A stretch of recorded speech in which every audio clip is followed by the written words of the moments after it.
Good morning students. आज हम लोग एक नई कविता पढ़ने जा रहे हैं 9th क्लास में, जिसका शीर्षक है एक फूल की चाह। इसके कवि हैं श्री सिया राम शरण गुप्त जी। पहले हम लोग कवि परिचय जानेंगे, कवि के बारे में जानेंगे, उसके बाद हम कविता पढ़ेंगे। तो आइए जानते हैं श्री सिया राम शरण गुप्त जी के बारे में। सिया राम शरण गुप्त जी का जन्म झांसी के निकट चिरगांव में सन 1895 में हुआ था, 1895 में हुआ था। राष्ट्रकवि मैथिली शरण गुप्त, आपने इनका नाम सुना होगा। राष्ट्रकवि की उपाधि से विभूषित किया गया था मैथिली शरण गुप्त को। इनके बड़े भाई थे। गुप्त जी के पिता भी कविताएं लिखते थे, इस कारण परिवार में ही इन्हें कविता के संस्कार स्वतः माने अपने आप ही प्राप्त हुए। गुप्त जी महात्मा गांधी और विनोबा भावे के विचारों के अनुयायी थे, अनुसरण करने वाले थे। इसका संकेत इनकी रचनाओं में ही मिलता है। गुप्त जी की रचनाओं का प्रमुख गुण है कथात्मकता, अर्थात कविता को कहानी की शैली में प्रस्तुत करना। जब अभी आप ये कविता पढ़ेंगे तो आपको लगेगा कि जैसे आप कोई कहानी सुन रहे हैं। इन्होंने सामाजिक कुरीतियों पर, जो बुरी परंपराएं थी, उन पर करारी चोट की है, प्रहार किया है, उस पर लिखा है इन्होंने। देश की ज्वलंत घटनाओं और समस्याओं का जीवंत चित्र इन्होंने प्रस्तुत किया। इनके काव्य की पृष्ठभूमि अतीत हो या वर्तमान, अतीत माने बीता हुआ, या वर्तमान समय हो, उनमें आधुनिक मानवता की करुणा, यातना और द्वंद्व समन्वित रूप में उभरा है। सियाराम शरण गुप्त जी की प्रमुख कृतियां हैं मौर्य विजय, आद्र, पाथे, मृणमयी, उन्मुक्त, आत्मोत्सर्ग, दूरबादल और नकुल। अब कविता की समरी, क्या बताया गया कविता में, उसका छोटा सा अंश प्रस्तुत किया गया है। एक फूल की चाह गुप्त जी की एक लंबी और प्रसिद्ध कविता है। हालांकि उसका एक अंश ही आपको आपके सिलेबस में दिया गया है। ये बहुत लंबी कविता है। प्रस्तुत पाठ उसी कविता का एक अंश मात्र है। पूरी कविता छुआछूत की समस्या पर केंद्रित है। एक मरणासन अछूत कन्या के मन में यह चाह उठी कि काश देवी के चरणों में अर्पित किया हुआ एक फूल लाकर कोई उसे दे दे। कन्या के पिता ने बेटी की मनोकामना पूरी करने का बीड़ा उठाया। वो देवी के मंदिर में जा पहुंचा, देवी की आराधना भी की, पर उसके बाद वो देवी के भक्तों की नजरों में खटकने लगा। मानव मात्र को एक समान मानने की नसीहत देने वाली देवी के सवर्ण भक्तों ने उस विवश, लाचार, आकांक्षी मगर अछूत पिता के साथ कैसा सलूक किया? क्या वो अपनी बेटी को फूल लाकर दे सका? यह कविता का मार्मिक अंश ही बताएगा। तो प्रस्तुत कविता में कवि ने एक ऐसी बालिका के बारे में बताया है, एक ऐसी बच्ची के बारे में बताया है जो छोटी सी बच्ची है और उस समय महामारी फैली हुई थी। इस समय भी कोरोना काल चल रहा है, एक से दूसरे को फैलने वाली बीमारियां हैं। उस समय जो महामारी फैली हुई थी, ना तो इतनी मेडिकल सुविधाएं थी, ना इस तरह के साधन थे कि एक से दूसरे को बचाया जा सके। पूरे गांव के गांव नष्ट हो जाते थे। तो उस समय महामारी फैली हुई थी और बहुत चंचल बच्ची थी सुखिया। पिता अपनी बेटी को बहुत समझाता था कि बेटा बाहर घूमने मत जाओ, बाहर खेलने मत जाओ, लेकिन जैसे कि बच्चे स्वभाव से चंचल होते हैं, वो दिन भर बाहर खेलती रहती थी। और इसी क्रम में, बीमारी के क्रम में, एक दिन उसका शरीर तपने लगा, जलने लगा बुखार से।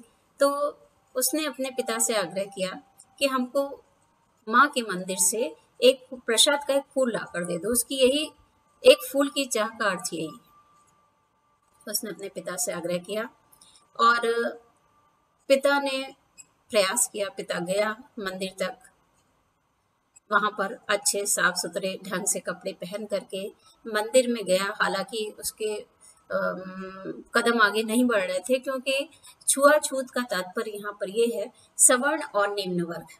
एक वर्ग ऐसा होता है जो निम्न वर्ग को किसी भी चीज को छू लेता है यदि, तो वो उसको स्पर्श सवर्ण लोग नहीं करते, वो ऊंची जाति के लोग नहीं करते। इस तरह बटा हुआ था हमारा समाज, और आज भी बहुत जगह पर इस तरह की समस्या देखने को मिलती है। खैर, किसी तरह सुखिया का पिता मंदिर के अंदर तक जाता है और प्रसाद का एक फूल लेकर के लौटने ही वाला होता है कि तभी मंदिर में इकट्ठे लोग उसको देख लेते हैं, पहचान लेते हैं कि ये निम्न वर्ग का व्यक्ति कैसे मंदिर में घुस गया।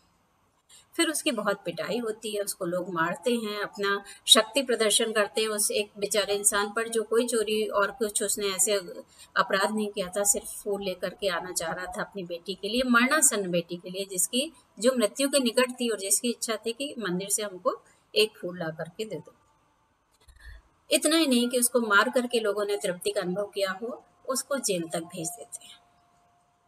जब जेल से वो पिता लौट कर आता है तो उसको अपनी बेटी कहीं खेलती हुई नहीं दिखाई देती है, क्योंकि बेटी की मृत्यु हो चुकी थी, सुखिया की मृत्यु हो चुकी थी और वो सिर्फ राख की ढेर बन चुकी थी। तो ये मार्मिक कविता है, दिल को छू लेने वाली कविता है, और हमारे समाज में जो कुरीति फैली हुई है छुआछूत को लेकर के, निम्न वर्ग और उच्च वर्ग को लेकर, उसका एक ज्वलंत उदाहरण है। तो कथात्मक शैली में बताई गई ये कविता है सियाराम शरण गुप्त जी की। आइए पढ़ते हैं कविता। एक फूल की चाह। उद्वेलित कर अश्रु राशियां, हृदय चिताएं धधका कर, महामारी प्रचंड हो फैल रही थी इधर उधर। क्षीण कंठ मृत वत्साओं का करुण रुदन दुर्दांत नितांत, भरे हुए था निज कृश रव में हाहाकार अपार अशांत। तो शब्दों के अर्थ देख लेते हैं। उद्वेलित माने भाव विह्वल, अश्रु राशियां आंखों की आंसुओं की झड़ी लगी हुई थी। महामारी बहुत प्रचंड, बहुत दूर तक सब फैली हुई बीमारी, महामारी जिसका कोई इलाज संभव नहीं था। प्रचंड माने तीव्र, क्षीण कंठ धीमे जिसका स्वर धीमा हो गया हो, मृत वत्स जिनके पुत्रों जिनके बच्चों की मृत्यु हो गई हो, दुर्दांत का हृदय विदारक, कृश माने पतला या कमजोर, और अशांत जिसमें जो जहां पर शांति महसूस ना हो रही, रव माने शोर। तो कवि का तात्पर्य है कि उद्वेलित कर अश्रु राशियां, कवि क्या कहना चाह रहे हैं इसमें? उद्वेलित कर अश्रु राशियां, एक प्रचंड महामारी फैली हुई थी और जिसने लोगों की अश्रु धाराओं को उद्वेलित कर दिया था। आंसुओं की धाराएं बह रही थी लोगों के, तो और लोगों के दिलों में आग लगा दी थी। हृदय चिताएं धधकाकर लोगों के दिलों में आग लगा दी थी। उससे क्या हो रहा था कि जिन औरतों की संतानें उस महामारी की भेंट चढ़ गई थी। तो कवि का क्या कहना है? एक महामारी फैली हुई थी, एक बहुत तीव्र महामारी वहां पर फैली हुई थी, जिसने लोगों की आंखों में, जिसके कारण भाव विह्वल होकर के लोगों की आंखों से लगातार आंसू बह रहे थे और लोगों के दिलों में आग लगा दी थी जिस महामारी ने। जिन औरतों की संतानें, जिन माओं की संतानें उस महामारी की भेंट चढ़ गई थी, उनके साथ क्या हो रहा था? उनके कमजोर पड़ते गले, करुण रुदन दुर्दांत निदान, उनका क्षीण कंठ, उनके धीमे स्वर, रोते रोते क्या हुआ? जिनके बच्चों की मृत्यु हो गई थी, मृत वत्स जिनके बच्चों की मृत्यु हो गई थी, उनके कंठ, उन माओं के कंठ रोते रोते कैसे हो गए थे? उनके स्वर धीमे हो गए थे, उनके कमजोर पड़ गए थे गले। फिर क्या था? उस कमजोर पड़ चुके रुदन में भी क्या था? अपार अशांति का हाहाकार मचा हुआ था। तो फिर से देखते इन पंक्तियों को कि महामारी फैली हुई थी, बहुत तीव्र महामारी फैली हुई थी, जिसके कारण भाव विवल होकर के उन माँओं के आंखों से, जिनके बच्चों की मृत्यु हो गई थी, उन माँओं की आंखों से लगातार आंसू बह रहे थे और जिनके हृदय धधक रहे थे। ऐसे लग रहा था हृदय रूपी चिताएं धधक रही थी, जिनका हृदय जल रहा था दुख से, पीड़ा से। और रोते रोते उन माँओं का रोते रोते क्या हुआ था, उनकी आवाज, उनका कंठ क्षीण हो गया था, बिल्कुल कमजोर हो गया था रोते रोते। और उस कमजोर पड़े रुदन में, रोने में भी उनका मन बिल्कुल अशांत था, बहुत ज्यादा अशांत उनका मन था।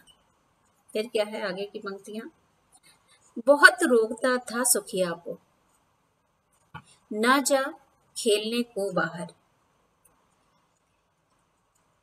नहीं खेलना रुकता उसका, नहीं ठहरती वो पल भर।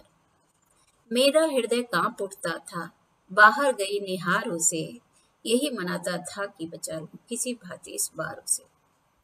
इस कविता के मुख्य पात्र सुखिया है।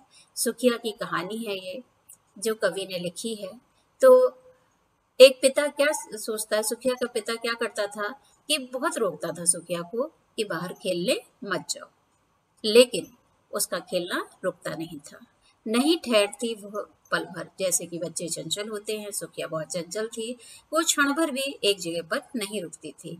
और ये सब देख करके सुखिया के पिता का हृदय कांपने लगता था, मन कांप उठता था, वो डर जाता था, डरा हुआ था। बाहर गई निहार उसे, निहार माने देखना, उसको बाहर जाते हुए देखकर यही मनाता था कि किसी भांति, क्या मनाता था सुखिया का पिता, कि किसी भांति इस महामारी से इस बार मैं इसको, अपनी बेटी को बचा लूं। भीतर जो डर रहा छिपाए, हाय वही बाहर आया। ऊपर से तो वो कुछ नहीं कहता था, लेकिन उसके अंदर एक डर था, एक परेशानी थी कि किसी तरह मैं अपनी बच्ची को बचा लूं इस महामारी से।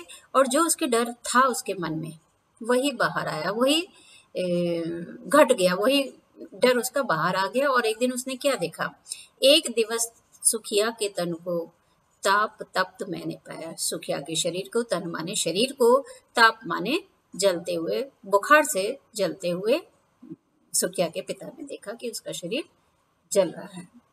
ज्वर में बिहवल हो वो बोली, वो ज्वर में, बुखार में, ताप में बेचैन होकर के वो क्या बोली सुखिया, क्या जानूं किस डर से डर, पता नहीं किस डर से डर रही थी वो, कि पता नहीं कोई मैं बचूंगी कि नहीं बचूंगी, पता नहीं कौन सा डर उस बच्ची के मन में था। कि उसने अपने पिता से क्या आग्रह किया, मुझको देवी के प्रसाद का एक फूल ही दो लाकर, मुझको देवी के प्रसाद का एक फूल ला करके दे दो।